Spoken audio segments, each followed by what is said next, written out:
आज अडयाला जेल में मुख्तलिफ केसेस की समाअत थी। एक 9 मई के हवाले से जो ट्रायल चल रहे हैं वो समाअत, और दूसरे नंबर पर जो बुशरा बीबी साहिबा हैं उनकी जो प्रीवियस बेल्स फाइल की गई थी वो, और तीसरा अलकादर ट्रस्ट केस। अच्छा, पहली बात बताऊं कि 9 मई के अंदर जो ट्रायल चल रहा है उसमें इमरान खान साहब समेत तमाम की हाजिरी लगी और उसके बाद वो फारिग, उसमें समाअत जो है मुलतवी हो गई। दूसरे नंबर पर जो बुशरा बीबी साहब हैं उनकी तरफ से जो प्रीवियस बेल्स फाइल की गई थी उसमें अब क्योंकि वो इस वक्त कस्टडी के अंदर हैं तो लिहाजा वो हम पोस्ट अरेस्ट बेल्स के अंदर जा रहे हैं। नंबर 3 जो मैंने आपको बताया कि अलकादर ट्रस्ट केस के अंदर जो है आखिरी गवाह जो है उसके ऊपर क्रॉस एग्जामिनेशन हुआ और ये जो ट्रायल है वो कंक्लूड होने की तरफ जा रहा है। क्रॉस एग्जामिनेशन मुकम्मल नहीं हुआ, अब मजीद जो है इस आखिरी जो गवाह है उनकी तरफ से उसके ऊपर क्रॉस होगा नेक्स्ट डेट के ऊपर, उसके बाद हमारे गवाह और फिर फाइनल दलाल दिए जाएंगे। अच्छा, पहला केस खान साहब को के ऊपर जो ट्रायल चल रहे हैं मैं उनके हवाले से बताना, जो कि 9 मई के अंदर ना खान साहब का, ना बीबी साहबा का, ना किसी वर्कर का, ना किसी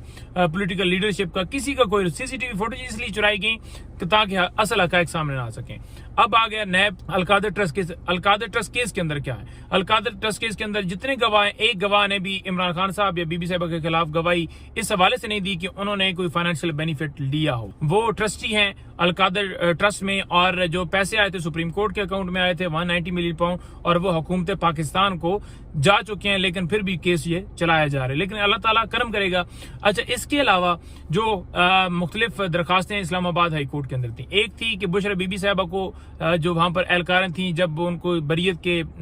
ऑर्डर हुए उसके बाद उन्हें रिहा करना था, लेकिन रिहा नहीं किया गया, बाहर गेट से भी नहीं लाया गया, अंदर से ही उन्हें दोबारा जो है वो अरेस्ट किया गया, बल्कि मैं कहूँगा अगवा किया गया, क्योंकि ये एक बड़ा कोइंसिडेंट है। आज इस्लामाबाद हाई कोर्ट के अंदर भी ये कहा गया कि ये कैसी बात है कि एक टाइम के ऊपर ही एक बरियत वाला मामला होता है और साथ ही वारंट भी होते हैं, एक ही दिन ऐसा कोइंसिडेंट कैसे हो सकता है? तो ये प्री प्लान था कि यहां से होगा तो दूसरे में उठा लिया जाएगा, और यही आज इस्लामाबाद हाई कोर्ट ने कहा कि 108 अगर तोहफे हैं तो 108 दफा आप गिरफ्तार करेंगे, 108 दफा ट्रायल आप करेंगे। तो मतलब ये चीजें सारी आपको पता होनी चाहिए कि एक केस जो है उसमें सजा दी जाती है एक जुर्म के ऊपर, उसके बाद फिर उसी जुर्म के ऊपर दोबारा ट्रायल किया जाता है, फिर तीसरा, अब चौथा केस जो है वो स्टार्ट किया गया तोशाखाना का। तो मैं आपको बताना चाहूंगा कि इस्लामाबाद हाई कोर्ट में जो एहलकारों ने वहां पर धक्के मारे और जो उन एहलकारों को जो है और सुप्रिटेंडेंट अडयाला जेल उनको पार्टी बनाया गया था, उसमें इस्लामाबाद हाई कोर्ट ने कहा कि आप सुप्रिटेंडेंट अडयाला जेल के पास जाएं, वहां जाकर उनको दरखास्त दें और फिर उसके बाद जो भी उसके ऊपर सदेबाब होगा, इंक्वायरी शुरू करता है नहीं करता, फिर हम उसके अंदर दोबारा रजू करेंगे मुतलका फोरम के ऊपर। इसके आगे मैं अगर बढ़ूं तो मैं ये बताऊं कि इस्लामाबाद हाई कोर्ट के अंदर ही जो बीबी साहबा के ऊपर मुकदमात की तफसीलात उनको मजीद किसी मुकदमे में ना गिरफ्तार करने के हवाले से, और जो है वो रिकॉर्ड सारा लेने के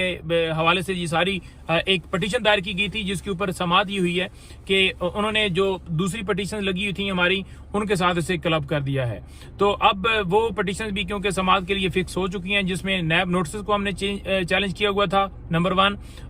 और उसके बाद जो बुशरा बीबी साहबा और खान साहब की गैर कानूनी गिरफ्तारी थी जो है उसको चैलेंज किया गया था। तो ये सारा मामला अब इस्लामाबाद हाई कोर्ट में क्लब हो चुका है, और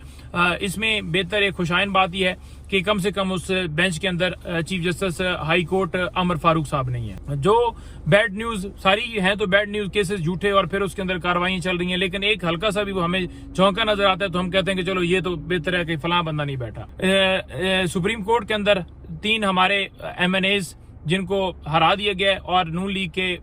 MNAs को जितवा दिया गया है। मैंने खुद एप्लीकेशन दी थी अपने हल्के से, लेकिन मेरी दरखास्त कबूल नहीं हुई। हमारे खिलाफ जिसने भी दरखास्त दी उसकी दरखास्त कबूल भी होती है, बल्कि रिकाउंटिंग में वो हरा दिए जाते हैं। फिर अब जो भी प्रोसेस करते हैं, नीचे से सुआ मारते हैं या कुछ भी करते हैं, वो सिर्फ अपने वोट डालने के लिए और उनकी तादाद बढ़ाने के लिए जो भी सारा प्रोसेस किया जाता है वो सारी दुनिया के सामने फॉर्म 45 लेकर कभी भी किसी जगह पर भी नहीं आते। पहले डाका इलेक्शन में डाला गया, फिर जो है मखसूस नशिस्तें छीनी गई, फिर जनाब जो है वो सुप्रीम कोर्ट ने अब कहा कि अब ये जो मेजोरिटी है ना इसको कैसे कवर किया जाए, ये जो तादाद पूरी नहीं हो रही तो तादाद पूरी करके जो भी प्लान है एक्सटेंशन का हो या काले कानून लाने का हो, तो मैं आपको सामने ये सारे हकायक रखना चाहता था कि जो ये सारी सूरत हाल है। जी, आज की केसेस की ये तफसीलात हैं, कल के हवाले से मैं आपको मजीद अपडेट करूंगा। बहुत शुक्रिया।